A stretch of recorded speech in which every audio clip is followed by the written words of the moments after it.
Bueno, buenos días. Agradezco la invitación a participar de este curso de formación y perfeccionamiento en neuroendocrinología. Soy Mariela Glerian, endocrinóloga, coordinadora del área de hipófisis del Hospital Italiano, y en esta ocasión me convocaron para hablar de craneofaringiomas. Vamos a hablar sobre este temario, una pequeña introducción sobre lo que son los craneofaringiomas, su histopatología, su genética, qué características clínicas tienen. Vamos a ver imágenes, cómo es el compromiso hipotálamo hipofisario y qué opciones terapéuticas y cómo manejamos a estos pacientes desde el punto de vista endocrinológico. El craniofaringioma es un tumor infrecuente de la región celular, es benigno, pero de gran invasividad y baja malignidad histológica. La Organización Mundial de la Salud lo ha agrupado en la categoría G1. En cuanto a la incidencia, es de 1,86 nuevos casos por millón de personas año y tiene una prevalencia baja de 1 a 3 por 100.000 personas. Es más frecuente en niños y en los adultos corresponde al 1 a 5% de los tumores intracraneales. La morbimortalidad es más alta en los craniofaringiomas del adulto y está asociado a mayor patología cardio y cerebrovascular. Existen dos subtipos histológicos de craneofaringiomas, el adamantinomatoso y el papilar. Estos tenían teorías relacionadas con su origen. En el caso del adamantinomatoso, la teoría embriogénica, que sugiere que esta estirpe tumoral arriba a partir de remanentes epiteliales del conducto craneofaríngeo de la bolsa de Rathke. Y estos derivan del estomadeum, donde dentro de otras cosas derivan nuestros primeros dientes. Y la teoría metaplásica, que avala a la variante papilar, sugiere que este tipo, papilar escamoso, resulta de una metaplasia de los restos celulares epiteliales que derivan de una parte de la cavidad bucal. Ahora, desde hace ya unos años, se conoce el origen genético de distintas mutaciones que están relacionadas con estos subtipos histológicos. En el caso del adamantinomatoso, existe una mutación activadora del gen CTNB para la beta-catenina, lo cual activa la señal WNT presente en el 95% de estos craneofaringiomas. Y la mutación activadora del BRAF B600C activa la señal de la MAP quinasa y así distintos perfiles de metilación, y esto está presente entre el 81 y 100% de los papilares. Esto ha ocasionado que se consigan posibles targets terapéuticos que ya vamos a ver. Esta es la distribución en cuanto a la edad, en cuanto a los adenomas, los craniofaringiomas adamantinomatosos y el papilar. No hay diferencias de género entre relación varón-mujer, es de 1 a 1, y el 30-50% son en menores de 16 años, ¿sí? La mayoría, como dijimos, o gran parte de esta población se da en la población pediátrica. Hay un pico de incidencia que es bimodal, que ocurre antes de los 15 años y en los adultos entre los 50 y los 74 años. La presentación clínica, las alteraciones visuales son los más frecuentes, el síntoma más frecuente. Las alteraciones endocrinas existen, el hipopituitarismo, entre un 40 y un 90%, con déficit de GH de las gonadotrofinas, ACTH y TSH. La diabetes insípida o el déficit de antidiurética está presente en el 20% de los casos por lo menos, y síntomas de hipertensión endocraniana, cefalea, náuseas, vómitos, también están presentes. Pero la alteración visual, ¿sí? La hemianopsia homónima bilateral es la más frecuente en la presentación. Si uno ve la representación esquemática o repasamos de la vía óptica, tenemos la hemianopsia homónima, como dijimos, ¿sí? La lesión va a estar ocasionando la compresión a nivel del tracto óptico, ¿sí? No solamente del quiasma, a diferencia de los adenomas. La resonancia es nuestro elemento o herramienta para hacer diagnóstico de localización de esta lesión no adenomatosa, por lo cual tenemos que tener en claro nuestros reparos anatómicos. Entonces aquí podemos ver bien y repasar, ¿sí? Lo que es el quiasma óptico, lo que es el tallo hipofisario, la adenohipófisis, la neurohipófisis, los cuerpos mamilares, el tubercinerium, la cisterna interpendicular o prepontina y el clivus hacia abajo, seno esfenoidal. Tenemos que tener en claro nuestros reparos anatómicos, por ejemplo, y las distintas lesiones que vamos a tener van a ocupar esta región. Entonces, hay distintas características en las resonancias de estos pacientes que pueden atribuirnos o hacernos ya sospechar a qué tipo de craneofaringioma nos referimos. El papilar generalmente son en su mayoría sólidos, raramente son quísticos y no tienen calcificaciones, a diferencia del adamantinomatoso, el cual tiene un componente multiquístico, como vemos acá, supracelular con refuerzo posgadolíneo. Suelen tener, si uno hace una tomografía, el aspecto multiquístico con calcificaciones que son características del craneofaringioma y un refuerzo heterogéneo. Tenemos que tener en cuenta que hay diagnósticos diferenciales a pensar en este tipo de lesiones, como pueden ser malformaciones vasculares, ¿sí? Aneurismas, procesos inflamatorios o infecciosos, granulomas, sarcoidosis, tuberculosis, anomalías congénitas, quistes, otros quistes como el quiste de bolsa de Rathke o el quiste aracnoideo, otros tipos de tumores, ¿sí? Meningioma o germinoma, amartomas, teratomas o gliomas. Hay datos característicos en la resonancia con gadolínio, en la secuencia T1, en la cual acá tenemos en nuestros cortes sagital y en nuestro corte coronal, y distintos grados de afectación de estos tumores. El grado 1, perdón, el grado 0, en el cual uno acá ve el quiasma, ¿sí? Y la lesión aquí, tumor celular y supra, que no contacta al hipotálamo, ¿sí? El piso del tercer ventrículo está normal y el craneofaringioma yace por debajo del diafragma celar. Esto es grado 0. Grado 1, en la cual ya el tumor celar y supracelar distorsiona, pero no invade, comprime al hipotálamo, pero aún se identifican los cuerpos mamilares. El diafragma celar está abierto. El grado 2, en el cual no se ve el hipotálamo por invasión tumoral, el hipotálamo entonces no es identificable y acá vemos que hay dilatación del tercer ventrículo, ¿sí? Con hidrocefalia consecuente. Entonces nombramos acá el hipotálamo. Esta región es importante tenerla en cuenta, es una prolongación del diencéfalo que forma las paredes laterales del tercer ventrículo. Entonces hay que identificarlo y conocer que el hipotálamo tiene distintas funciones, las cuales van a estar probablemente alteradas en estos pacientes. Entonces debemos conocer sus funciones y los distintos regiones que tiene el hipotálamo anterior, que se encarga de la termorregulación, ¿sí? El dorso medial, la temperatura y de la alimentación, el hipotálamo lateral, que tiene que ver con el apetito y la sed, el hipotálamo posterior, que tiene que ver también con el control de la producción de calor, de la temperatura, con la presión arterial, y también que tienen que ver en la regulación de la alimentación. Tenemos los núcleos que tenemos que tener en cuenta que también están en estas zonas, el núcleo paraventricular, que se encarga de la liberación de antidiurética oxitocina, que tiene que ver con el reflejo gástrico y la saciedad. El núcleo preóptico, que tiene que ver también con la sed, con la presión arterial, la regulación de la temperatura, como vimos. El núcleo supraquiasmático, el cual tiene funciones en el ritmo circadiano, el sueño y la actividad locomotor. El núcleo supraóptico, conocido, que es donde se producen la antidiurética y la oxitocina, o factores liberadores, ¿sí? De estas hormonas. El núcleo arcuato, donde también regula el apetito y el gasto de energía, fundamentalmente. El núcleo ventromedial también, que tienen que ver con la saciedad, actividad física, la respuesta a la hipoglucemia y a las emociones.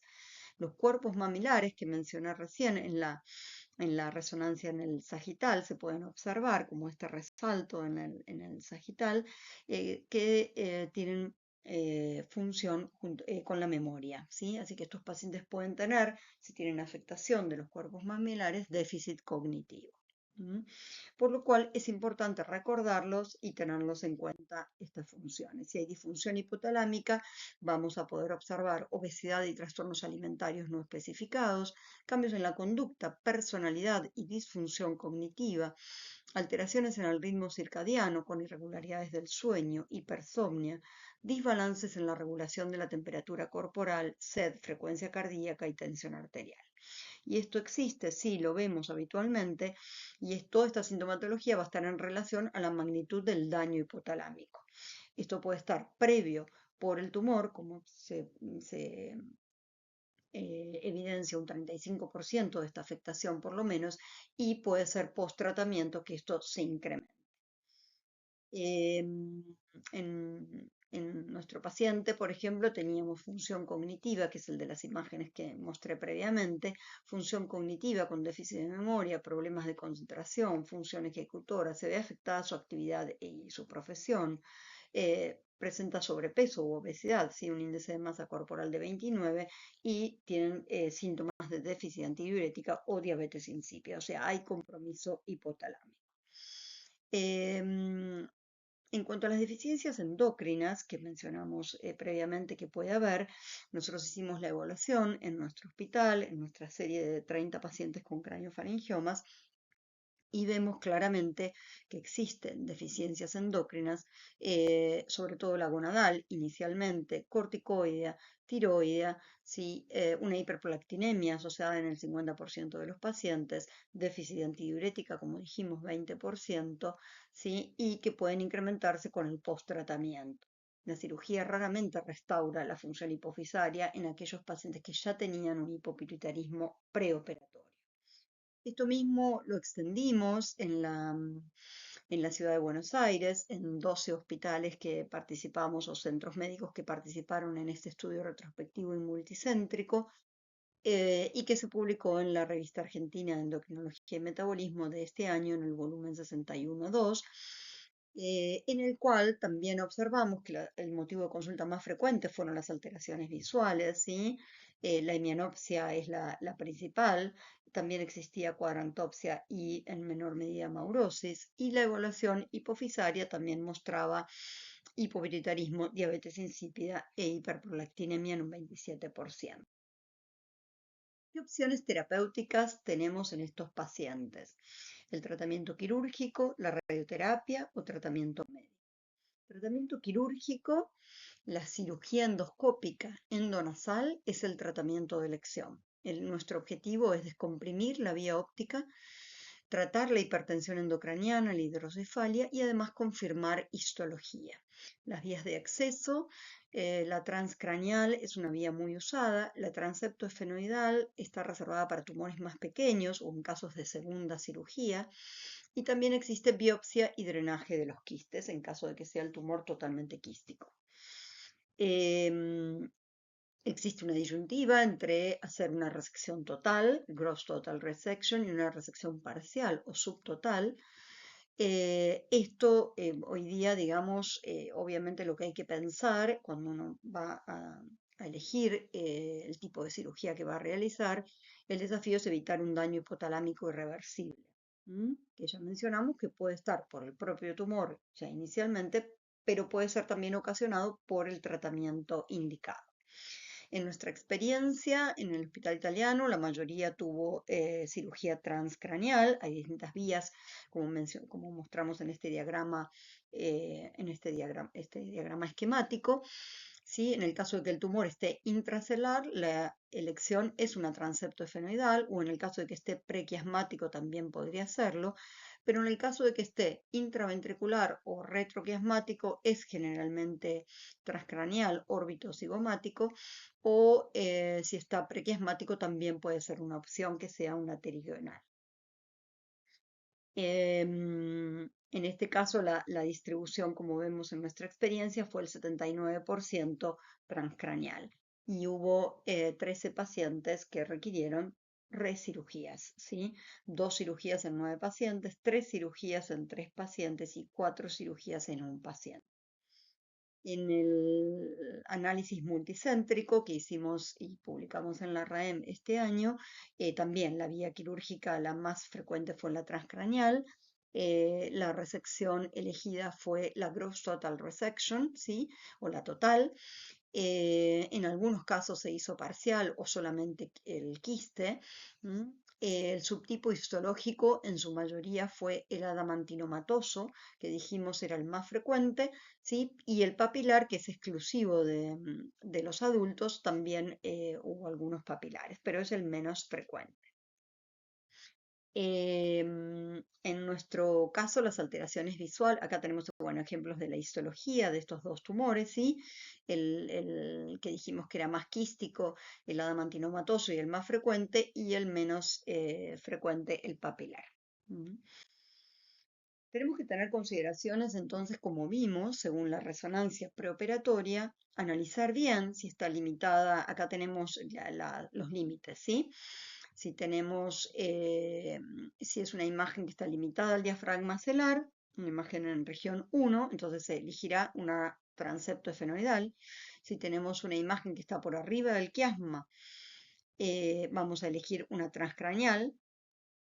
Si tenemos una imagen en la región 2, puede ser cualquiera de los dos tipos de cirugía, lo va obviamente a terminar de decidir el neurocirujano que va a operar, pero puede ser cualquiera de las dos opciones, cuando está debajo del quiasma óptico y antes de los cuerpos mamilares. Em, Existen complicaciones posquirúrgicas, por eso el desafío de la elección entre una resección parcial y hacer una radioterapia posterior, por ejemplo, esto podría tener un mejor pronóstico neurológico, un mejor outcome en cuanto a lo cognitivo y lo endocrino, versus hacer, como dije, una remoción parcial perdón, una gran remoción del tumor que podría tener un mayor déficit endocrino y síndrome hipotalámico. Aunque tenemos que tener en cuenta, como en este ejemplo, que si el grado de relación de obesidad que va a tener el paciente puede estar en relación a la localización del craneofaringioma. Ambos pacientes tuvieron un hipopituitarismo postquirúrgico, pero la paciente B, de este lado, desarrolló una obesidad grave debido a que su lesión era bien hipotalámica. La paciente A tenía un tumor más pequeño, confinado a la región celular y poscirugía pudo mantener el peso y sin trastornos del apetito. O sea que podemos tener estas complicaciones poscirugía, pero también las podemos tener por el tipo de tumor previo a la cirugía. Hay varias publicaciones acerca de cuáles son las consecuencias de la cirugía, tengan o no compromiso hipotalámico. Y se sabe que pacientes que han tenido compromiso hipotalámico han tenido también mayor o igual a 2 cirugías o más número de pacientes con radiación, ¿sí? Estos pacientes pueden tener más compromiso hipotalámico.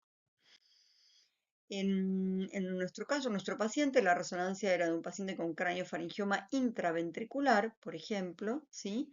Vemos aquí esta lesión grande, un grado 2, podríamos decir, porque ya tenía, ¿sí? Una dilatación del tercer ventrículo con hidrocefalia.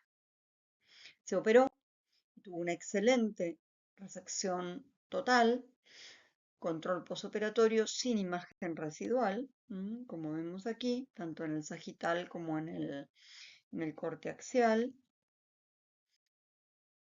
¿Qué pasa con estos pacientes? Es muy importante em, porque más allá de tener una cirugía exitosa, tienen un alto porcentaje de recurrencia, ¿sí? Entre 42% o 42% recurrieron en este trabajo, por ejemplo, y es el promedio de la recurrencia.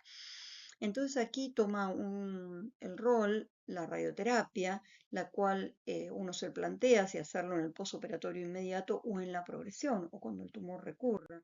Hay distintos tipos de radioterapia. Conocemos la radioterapia convencional, tiene la desventaja que tiene poca protección de los tejidos circundantes, entonces no es la que se utiliza actualmente. La radioterapia fraccionada, conformada, es ampliamente disponible y es fácil de adaptar para el tratamiento al target. Se puede, pero tiene también una amplia exposición a los tejidos normales, pero a menor radiación. La fraccionada proton, esto hay experiencia limitada. La radiocirugía, que aquí es conocida, es una sesión altamente conformada, casi no hay dosis al tejido circundante y eso es una ventaja. está indicado solamente en pequeños volúmenes, ¿sí? Tumores de pequeño volumen, sólidos residuales, y cuando el tumor no está en contacto con estructuras vitales como el quiasma. La radiocirugía hipofraccionada, que es el CyberKnife, hay muy limitadas indicaciones de experiencia. Esto sí tiene como ventajas que es también pocas sesiones, altamente conformada y tendría ventajas biológicas en ciertas circunstancias, pero no hay experiencia, muy poca experiencia, por lo menos no aquí, pero sí afuera. Ahora les muestro alguna experiencia. Aplicación de isótopos coloides intracavitarios, está limitado a los tumores quísticos, no es útil en los tumores sólidos. Y tiene índices altos de respuesta en componentes quísticos aplicable a tumores recurrentes, ¿sí? Post radioterapia previa, entonces eso es lo que en la indicación precisa que tiene. Em, Hay poca data, como dijimos, con respecto a la radioterapia, pero hay algunos trabajos en los cuales comparan qué impacto tendría hacer la radioterapia inmediatamente a la cirugía o en la recaída. Y la radioterapia temprana tendría un mejor impacto en la progresión libre de enfermedad y en la progresión global, en la sobrevida global, ¿sí? Así que uno de inclinarse se inclinaría por la fraccionada estereotáxica conformada y más tempranamente. Hay estudios de sobrevida, ya sea global o libre de enfermedad, en relación al compromiso hipotalámico que tenga, y esto es importante. O sea que si el paciente ya tiene un compromiso hipotalámico de inicio, probablemente su sobrevida sea menor. Y de nuevo con respecto al tratamiento médico, que hace unos años ni se hablaba, pero ya desde el 2019 en la Endocrine Society publicó este, este trabajo que analizaba distintos papers que había sueltos, digamos, individuales, en los cuales comentaban sobre la posibilidad de tratamientos médicos con el hallazgo de estas mutaciones atribuidas a cada uno de estos subtipos histológicos de variedad de histología de los craniofaringiomas, tanto el adamantinomatoso como el papilar. Como dijimos, se conocieron las mutaciones características a cada uno, por lo cual se pensó en tratamientos específicos para esta mutación. Estas serían las vías de posibles targets terapéuticos, ya sea en el adamantinomatoso para la beta-catenina, ¿sí? Y en el papilar para la proteína en la cadena de la WNT. Y lo más interesante de esto es que hay experiencia con algunos pacientes que ahora les voy a mostrar. También se ha últimamente hecho estudios y hay trials en fase 2 de inhibidores de estas mutaciones, como vimos para los papilares, sumado con anticuerpos monoclonales y de interleuquina 6. O sea, la inmunoterapia y tratamiento con interferón parece que también serían efectivos en el manejo del crecimiento tumoral. En eso están en varios trials. Los primeros y los más efectivos que se han propuesto son para el papilar, que como dijimos es exclusivo de los adultos, pero es el menos frecuente. Nosotros de nuestra serie de 30 pacientes teníamos 27 adamantinomatosos y 3 papilares, ¿sí? Y en estos se han publicado entonces tratamiento con algunos pacientes que tenían, por ejemplo, 5 cirugías, ¿sí? Radioterapia, 4 cirugías, pacientes con enfermedad recurrente, y se utilizó inhibidores del BRAF, mutación específica, como vimos, ya sea dabrafenib o bemurafenib, con o sin inhibidores del MEK, que son el cobimetinib y tramitinib.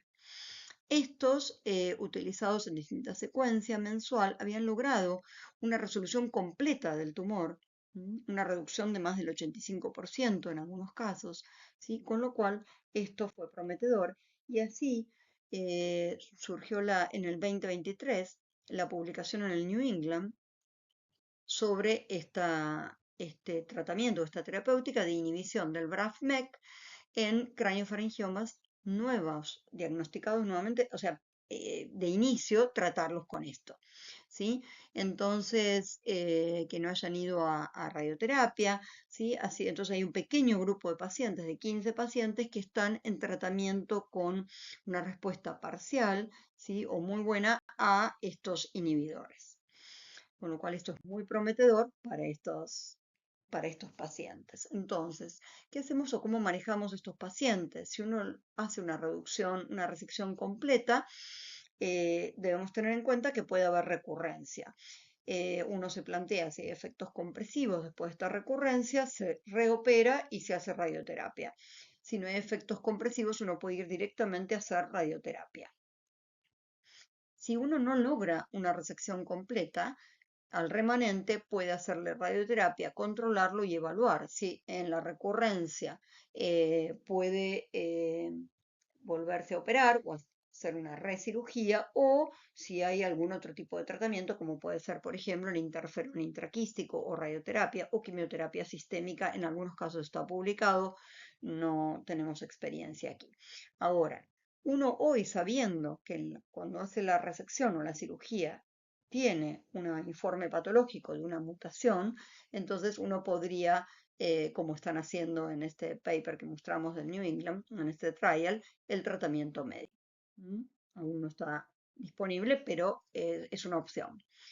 Em, entonces, si uno tiene sospecha de un craneofaringioma por imágenes, uno podría, lo que tiene que evaluar es si hay síntomas compresivos. Si es así, uno por supuesto va a indicar el tratamiento adecuado. Si el tumor es mixto, sólido, quístico o mixto, que así se llaman, que son la mayoría, cirugía es el tratamiento de elección hoy día. Si el tumor es solo quístico, puede hacerse aspiración y evaluar si con eso se logra una resección completa o necesita algún otro tipo de complemento quirúrgico. En muchos casos se utiliza solamente hacer una biopsia quirúrgica y posteriormente radioterapia, sin hacer una cirugía tan extensiva. Y ante cada recurrencia, la cirugía es el tratamiento complementario para esto. Hoy día, teniendo la patología y la mutación, uno podría cambiar la conducta terapéutica. ¿Mm? En resumen, las características clínicas e histopatológicas de los craneofaringiomas. Esta es una revisión del 2019 que recomiendo, muy clara y muy precisa con estas características.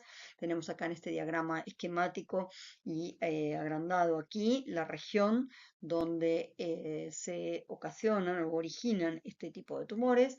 Tenemos el adamantinomatoso que tiene como característica una presentación bimodal, un pico entre los 5 y los 15 años o los 45 y los 60. Origen en el remanente embrionario de la bolsa de Rathke. El 90% tienen calcificaciones, 90% refuerzo postgadolíneo, 90% son quísticos con líquido rico en colesterol y la patología distintiva como epitelio que forma retículo estrellado, wet queratina y palizadas basales.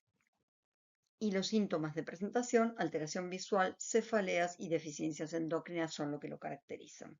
El papilar, como dijimos, exclusivo del adulto entre los 40 y los 55 años, se origina en el remanente embrionario del epitelio de la bolsa de Rathke. La mayoría son sólidos, raramente quísticos y sin calcificaciones. La patología o histología distintiva como epitelio escamoso no queratinizado. Los síntomas son cefalea y síntomas hipotalámicos, incluyendo alteraciones psiquiátricas. Entonces, ¿cómo manejamos estos pacientes desde el punto de vista endocrinológico? Preoperatoriamente, porque la mayoría dijimos que se van a operar, es la evaluación de la función hipofisaria y si tienen o no compromiso hipotalámico, evaluar calidad de vida. En esta evaluación hipotalámica inicial, como lo hacemos, evaluar el patrón del sueño, el peso, la sed, algún test neurocognitivo, evaluar balance líquidos en casos de que tenga diabetes insípida o déficit antidiurética y los trastornos de la sed, preguntarle a los pacientes si tienen o no tienen sed, si registran la sed, y evaluar en conjunto con una neurocirugía el plan de tratamiento que va a realizar para minimizar el daño hipotalámico si no lo tiene, y ahí conversar acerca del tipo de resección que se va a elegir, ya sea total o parcial. En el posoperatorio reevaluaremos la la parte endocrina, el reemplazo adecuado de los déficits hormonales registrados. Monitoreamos el balance y manejamos este tema del balance y el de ingresos y egresos y el tema de la sed. Medimos el índice de masa corporal, evaluamos qué pasó con el sueño, trastornos neurocognitivos, evaluamos calidad de vida. A su vez también campo visual y resonancia a los 3 y 6 meses para evaluar recidivas o persistencia de enfermedad. Al año evaluamos el reemplazo hormonal, controlamos también con campo visual y resonancia, y de observar ganancia de peso hay que intervenir. Hay que hacer estudio del sueño, la polisomnografía es el elemento de diagnóstico, conversar con los neurólogos, especialistas en trastornos del sueño, el rol de la melatonina o inductores del sueño de acción central, ver qué otra patología, qué otra terapéutica tenemos disponible para este tratamiento.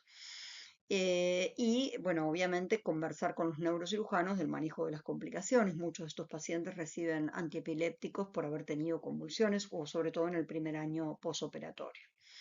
En el seguimiento nos ocuparemos del reemplazo hormonal, el manejo del hipopituitarismo que tienen estos pacientes, lograr una adecuada sustitución, pedir T4 libre, el dosaje de hormona tiroidea para evaluar y confirmar el hipotiroidismo secundario y reevaluarlo en el seguimiento. Como dijimos, rara vez recuperan la función hipofisaria, pero evaluarlo al año es lo adecuado.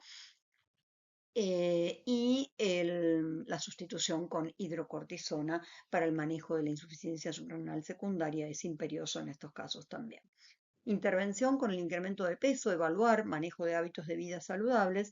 Estos pacientes, si tienen este tema del peso, no solamente con hábitos de vida saludable van a mejorar. Dijimos que si tienen compromiso hipotalámico necesitaremos de otras herramientas. En muchos casos se considera la cirugía bariátrica, se utiliza hoy día los análogos de GLP-1 con muy buenos resultados en estos pacientes. Entonces, como conclusiones, el craniofaringioma es un tumor infrecuente, benigno, pero de gran invasividad, y esto puede ocasionar grandes complicaciones, ¿sí? Y deterioro en la calidad de vida. Dijimos que hay diferencias histológicas que son conocidas hoy día y que es importante valorarlas. La evaluación pretratamiento amerita valorar el compromiso hipotalámico y en base a esto definir tipo de cirugía a realizar y poder evaluar consecuencias o intervenir al respecto. Por el momento la cirugía sigue siendo el tratamiento de elección. Hay que individualizar el tipo de cirugía a realizar según cada paciente. Faltan estudios prospectivos para una mejor opción terapéutica, pero están en la mira, ¿sí?, de estos nuevos targets moleculares terapéuticos y se avecinan más opciones de este tratamiento médico. Apuntamos a una medicina más personalizada. Para esto es muy útil, como siempre, trabajar en un equipo multidisciplinar. Con lo cual trabajamos en conjunto, por supuesto, con el neurocirujano, con el oftalmólogo, con el especialista en imágenes, los de radioterapia, nutricionistas, psicólogos, ¿sí? Y la patología, que es fundamental que nos digan el informe histopatológico de estos pacientes. Les dejo referencias bibliográficas y bueno, muchas gracias.